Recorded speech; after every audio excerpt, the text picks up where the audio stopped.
equipamento, né? Quando nós falamos e fazemos referência a equipamentos na 17025, nós tratamos os equipamentos em dois locais. No item 6, efetivamente equipamentos, tá? E aí nós estamos fazendo referência aos padrões do laboratório. E o outro, tá, onde nós fazemos referência aos equipamentos, está no item 7.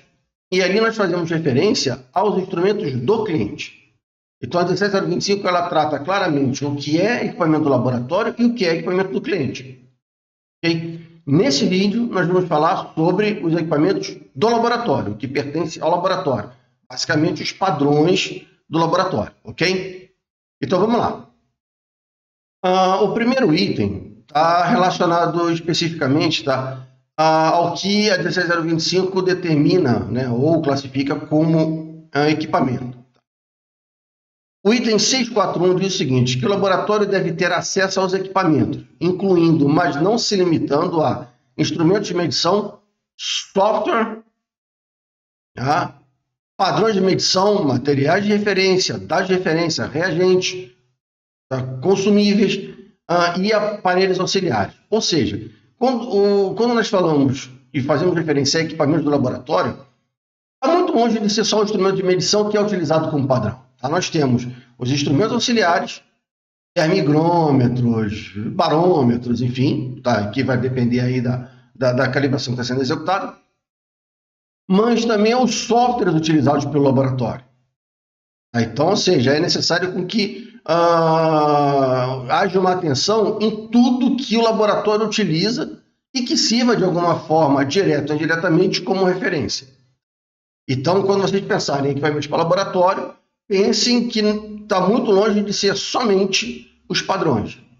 Okay? Incluam os softwares. Normalmente o software ele fica excluído, né? Mas não, incluam os softwares. Tá? Um outro ponto que nós vamos chamar a atenção está relacionado ao transporte. Tá? O laboratório deve ter um procedimento para manuseio, transporte, armazenamento, uso e manutenção planejada dos equipamentos. Tá? Então, precisa haver um procedimento específico que trate desses assuntos. Tá? Então, tenham atenção a isso, principalmente para quem realiza a calibração de balança. Tá? Você tem todo o transporte de peso, tá? E os pesos eles não podem simplesmente ser postos em cima no veículo. Então, você tem, por exemplo, uma picape, coloca ele ali e pronto, né? Principalmente se ele for arrastando, tá? Você precisa ter meios, primeiro, de você não arrastar o peso, tá? Porque senão você perde massa e aí você invalida o valor, né? O resultado que foi declarado no laboratório. O outro é que, imagina se você vai de um local do ponto A para o ponto B e os pesos batendo, arrastando, enfim, a quantidade de material que você perde durante esse percurso, tá? Então, chama a atenção aqui a questão do transporte, principalmente para quem realiza atividade de calibração de balança. Um outro ponto aqui, que, enfim, isso é óbvio, né? Todos os instrumentos que estão relacionados à identificação dos instrumentos.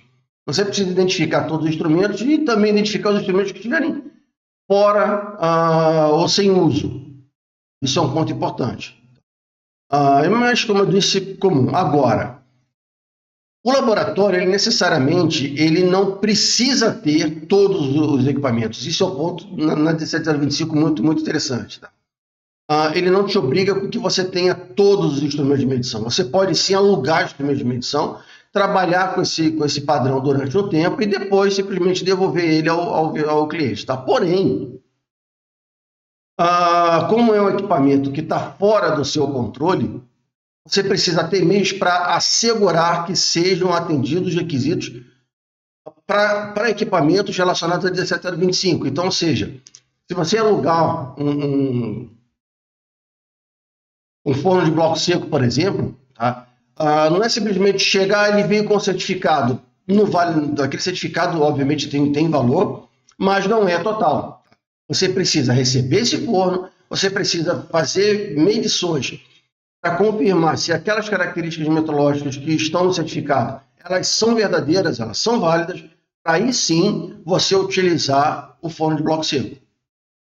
Porque é um equipamento que está fora do seu controle. Tenha atenção a isso, e se você realiza esse tipo de atividade, você precisa prever isso no seu sistema de gestão. Tá? Estabelecer um programa de calibração, isso é um fato. Tá? Lá na frente nós vamos ver, tá, ali na garantia da validade dos resultados, que você só ter um programa de calibração pré-definido não garante confiabilidade. Tá? Então você precisa ter e-mails, tá? e outras ações para que você possa garantir efetivamente o resultado que você declara. Né? E um outro ponto interessante, até em função disso que nós vamos ver lá mais à frente, está relacionado às checagens intermediárias, ou como era conhecido anteriormente, como as verificações intermediárias. Tá? O item 6410 diz o seguinte, abre aspas, quando forem necessárias checagens intermediárias para manter a confiança no desempenho do equipamento, essas checagens devem ser realizadas de acordo com o procedimento, fecha aspas. Ou seja, quando você realizar essa checagem, não é simplesmente ir lá e executar. Vamos executar aqui, a gente registra e pronto. Não.